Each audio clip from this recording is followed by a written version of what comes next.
Hi everyone, good morning. Well, so far in our daily devotionals on Jesus' disciples, I've spoken about Simon, Peter, and Andrew. And this morning, I want to talk a little about the disciple James. In the Gospel of Matthew chapter 4 and verses 18 to 20, we read of Simon, Peter, and Andrew being called to be disciples by Jesus. And one verse later, we come across the call to James and John. So let me read it. Matthew 4, verses 21 to 22. A little further up the shore, he, which was Jesus, saw two other brothers, James and John, sitting in a boat with their father Zebedee, repairing their nets. And he called to them, "Come." They immediately followed him, leaving the boat and their father behind. Here again, as with Simon, Peter, and Andrew, we see Jesus calling two brothers, James and John, to be his disciples. What we do know is that Simon, Peter, and Andrew, and James and John were actually in partnership in a fishing business. And James would, along with Simon, Peter, and John, become Jesus' inner circle, so to speak. What can be confusing is that there are three Jameses spoken of in the New Testament. Now, this James that I'm speaking about this morning is a brother of John.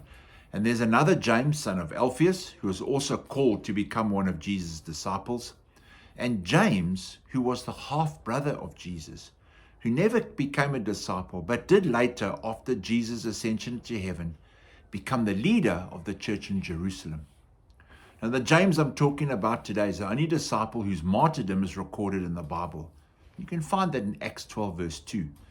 And King Herod had him killed by the sword. He was likely beheaded. Judas Iscariot's death is recorded as well, but Judas hung himself and he wasn't martyred. Now, this James that we're talking about this morning was also called James the Greater. And along with his brother John, were both called sons of thunder.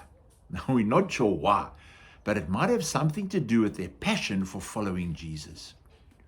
In the Gospel of Luke 9:54, Luke tells us that when a village refused to welcome Jesus, James and John asked Jesus to call down fire from heaven and burn the village up.